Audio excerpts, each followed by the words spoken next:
On continue notre série culinaire avec la troisième et dernière pièce de cette série, la salle à manger. Elle se trouve juste à l'intersection entre la cuisine et le salon, donc ça en fait un endroit parfait pour une salle à manger bien conviviale.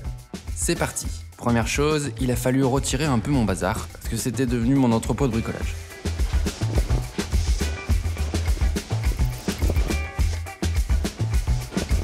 Voilà, on y voit quand même beaucoup plus clair. Allez savoir pourquoi il y a une rambarde qui bloque un petit peu la circulation avec la terrasse. Peut-être qu'avant ici c'était un peu plus bas, je sais pas. En tout cas, je vais la retirer. Hop là.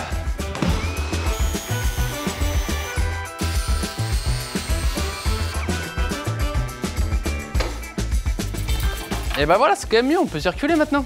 Parce que là, je pense qu'il y aura un coin de table et la cuisine est juste là. Donc ça fera un passage comme ça, directement jusqu'au coin manger. Quand il fait beau. Et quand il fait pas beau, c'est à l'intérieur.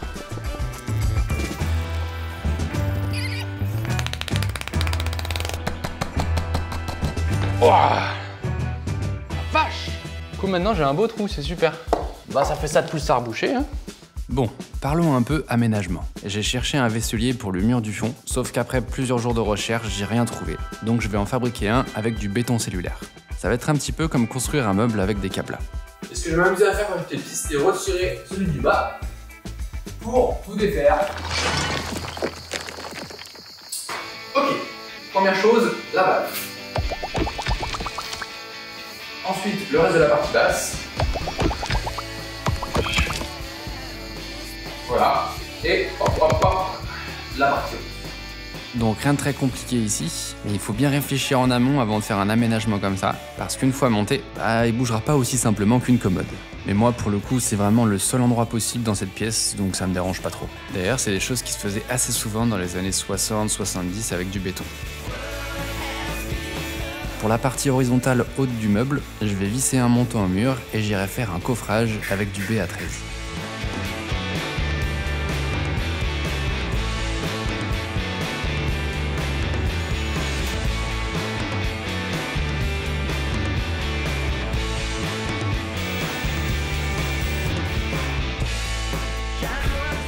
Reste plus qu'à enduire les plaques de plâtre, et pour le béton cellulaire, j'ai essayé plusieurs techniques. J'ai fait un premier essai avec du MAP, ça fait un résultat bien lisse, mais je pense que ça va être trop compliqué à poncer.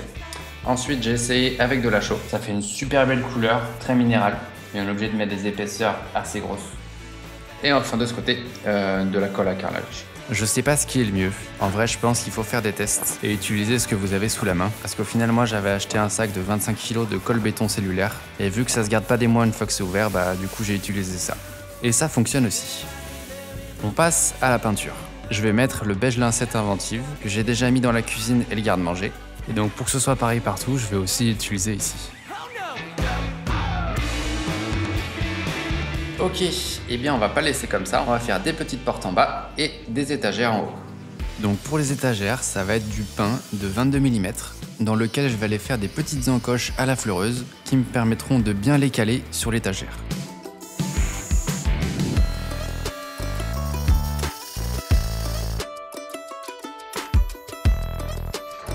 Et même principe pour celle du haut. En tout, ça fera 6 points d'accroche par plateau, 2 sur le mur et 2 de chaque côté. Comme ça, je suis sûr que ça tiendra bien et que ça fléchira pas avec le temps. Maintenant, les 3 petits placards. Je commence par les plateaux en faisant des trous pour y mettre des tourillons en bois. Et ensuite, comme pour les étagères, je vais mettre des plateaux en bois qui viendront se caler sur les tourillons. Je mets un coup de vernis chêne foncé parce que je vais ranger des assiettes ici, donc parfois elles pourront être un peu mouillées. Donc voilà pour les plateaux, maintenant il va y avoir un petit cadre autour sur lequel je vais fixer la porte. Comme ici.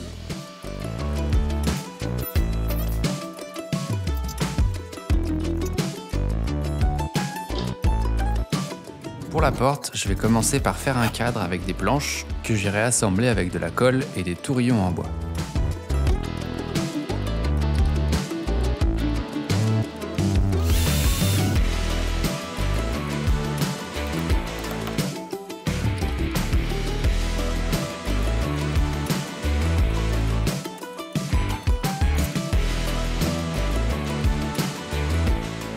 Et une fois sec, ça nous donne des cadres en bois. Je vais mettre un bon coup de ponçage parce que mettre des tourillons avec une perceuse sans guide, c'est pas toujours simple. Il peut y avoir des petites différences de niveau à certains endroits. D'ailleurs, si vous avez des gros écarts, n'hésitez pas à mettre un peu de pâte à bois. Ça peut aider et comme ça se verra plus du tout. Allez, le vernis chêne foncé et on va les accrocher au cadre du meuble.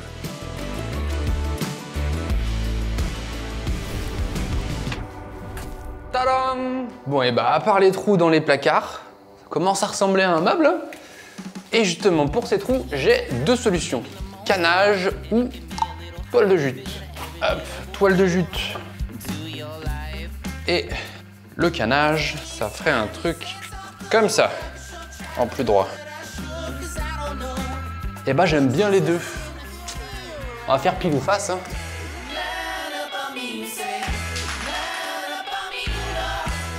Toile de jute. Ouais, ça va être bien. C'est plus discret en plus. Allez, on va l'accrocher.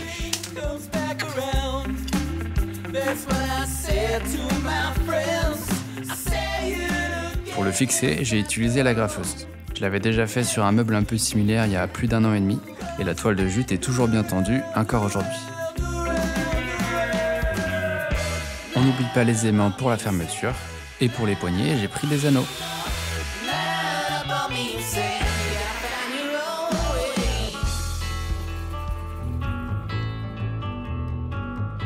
Ok, alors vous avez peut-être remarqué que les fenêtres ont changé de couleur. En fait, je devais les changer parce que c'est des vieilles fenêtres en aluminium qui sont pas super niveau thermique et un peu abîmées, sauf que ça coûte super cher. Donc je les ai nettoyées et réparées comme j'ai pu, et après j'ai un petit peu filouté en les peignant en gris anthracite avec une peinture spéciale.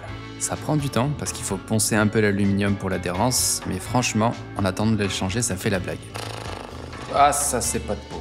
Bien incrusté en plus. Sinon, dans la thématique peinture, j'ai aussi repeint le lambris du plafond, qui commençait à virer à la crème pas fraîche, et j'ai fini la peinture de la pièce avec le beige lincette inventive. Maintenant, on va pouvoir passer au sol. Vous vous en doutez, je vais pas le garder. Il est bien abîmé à certains endroits, et en plus, il y a un zinzin qui a renversé de la peinture partout dessus. Dans la cuisine, j'avais été obligé de retirer l'ancien carrelage pour rattraper la différence de niveau avec le reste de la maison. Mais ici, je vais pas avoir ce problème, ce qui veut dire que je vais directement pouvoir poser mes nouveaux carreaux sur l'ancien carrelage. J'ai choisi un beige mat artisanal vert, c'est fait main au Maroc, et c'est quelque chose que je voulais depuis très longtemps, mais j'attendais le bon projet. Si ça vous intéresse aussi, je vous mets évidemment le lien en description. Il est magnifique ce carrelage ou il est pas magnifique? Ça va en jeter, j'espère. On y va. Vu que je vais pas retirer les anciens carreaux, il va falloir appliquer un primaire d'accrochage spécial pour que ça adhère. Et si vous avez des carreaux trop lisses, il faudra même poncer un petit peu avant. Pour le motif de pose, j'avais réfléchi en amont et je vais partir sur une pose en bâton rompu avec un contour tout autour de la pièce en pose droite.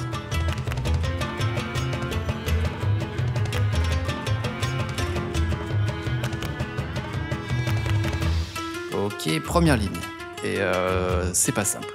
Je pense que j'aurais dû poser en faisant des largeurs plutôt que des longueurs. Mais c'est pas grave, à la fin ça fera le même résultat. Pour les découpes, j'ai utilisé la meuleuse avec un disque diamant. Ça se coupe tout seul comme de la terre cuite.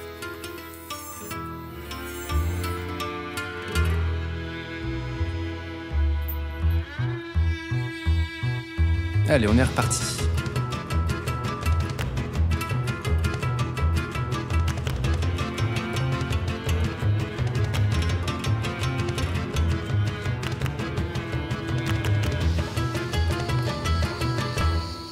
Bon, il commence à faire nuit, donc je vais m'arrêter là. Je pensais pouvoir finir aujourd'hui, sauf que ça va être un petit peu compliqué là. Je sais pas si ça se voit beaucoup là, mais des fois il y a 2-3 mm entre les carreaux, ce qui fait que c'est super dur, il faut bien tout ajuster. C'est pas très grave, mais du coup ça prend beaucoup de temps. Bon allez, je range tout ce bazar et je reprends demain. Salut.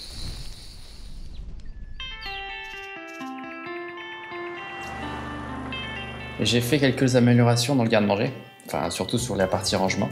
Et j'ai tout filmé, donc je vais faire des formats courts pour vous montrer ça. Ah, c'est tout doux, c'est tout lisse. Ah, c'est rigolo. Dernière rangée. Et puis après les joints. Mieux qu'un bol de céréales pour bien commencer la journée, un seau de colle à carrelage.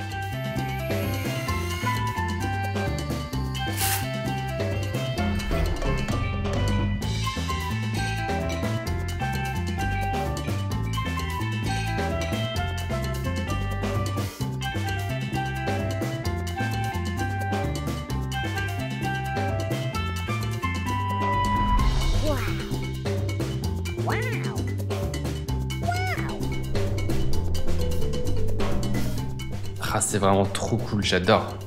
Il y en a là, comme celui-là, on dirait des bijoux quoi. Et puis surtout, il n'y en a pas un pareil, ils sont tous un peu uniques. En fait, on a l'impression d'avoir un océan dans lequel on peut nager.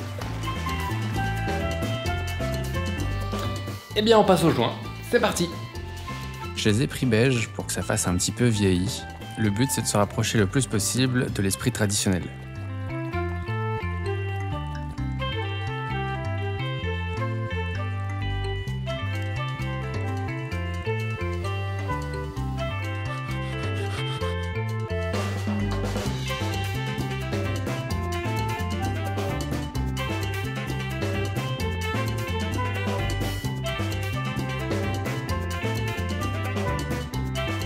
Alors, qu'est-ce que t'en penses? Il est agréable pour les patounes? Oh, t'arrives? Bon, il se pourrait que j'ai un petit peu scellé la terrasse à force de travailler dehors.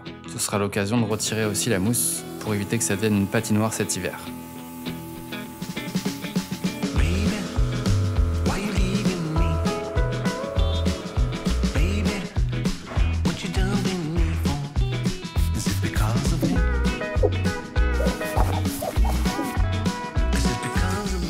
Vous savez quoi? Je crois que c'est plus dur de nettoyer des carreaux que de faire de la rénovation. Toujours des tâches. Ça finit jamais.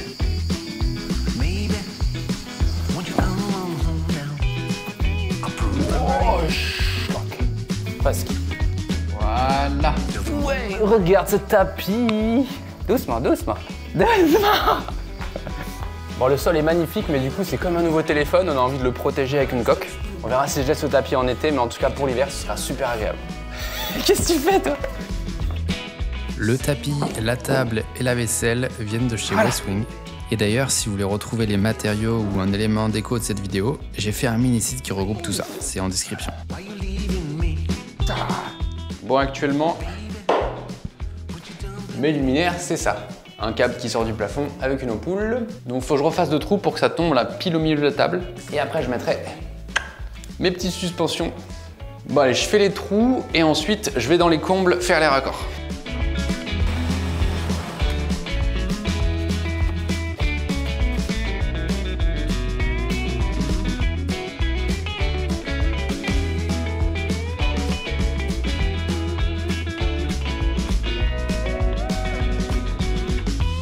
Et cette fois-ci, pas d'ampoules connectées, mais elles sont contrôlables avec un variateur du côté de la cuisine. Les chaises étaient déjà là, celles des anciens propriétaires qui nous ont laissées. Et elles sont assez cool. Bon, par contre, je suis pas du tout fan du vernis orange, mais une fois poncées et à nouveau vernis, elles seront top.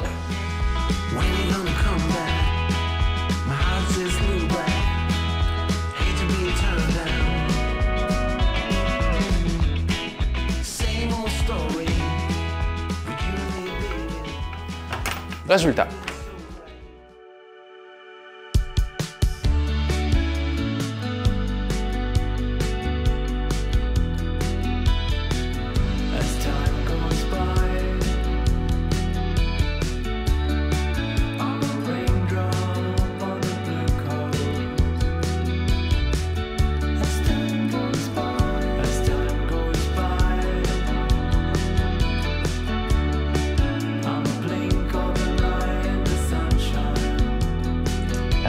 Alors, j'ai mes deux enceintes sur le meuble, sauf que j'ai pas pensé à un truc, c'est l'arrivée électrique. Donc soit je mets une prise incrustée, sauf qu'avec les câbles de l'enceinte, ça va être un peu le bazar. Ou alors je me dis que je peux faire des trous pour les brancher en dessous. Il va falloir faire des gros trous. Ça me fait bizarre de le percer quand même. Mais c'est pour la bonne cause.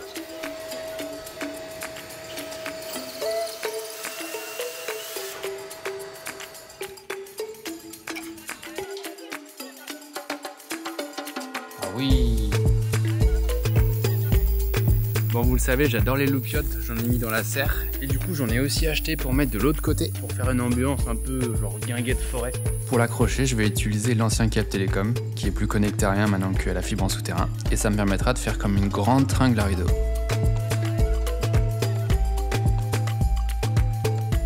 J'ai pris la plus longue que j'ai pu trouver.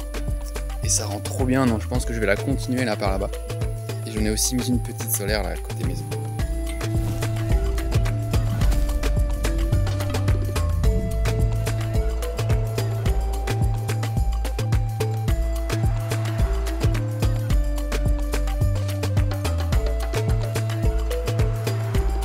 Et voilà ce qui conclut cette partie de la maison, avec la cuisine, le garde-manger et maintenant la salle à manger.